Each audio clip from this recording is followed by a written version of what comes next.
Hello guys, welcome back to our channel One to Step.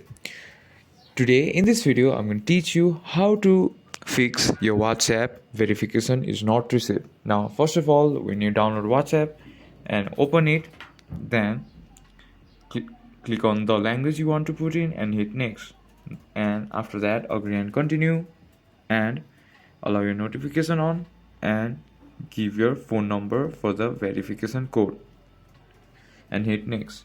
Now wait for a while and it will send you the verification code. Now to fix your verification code not being received, then you can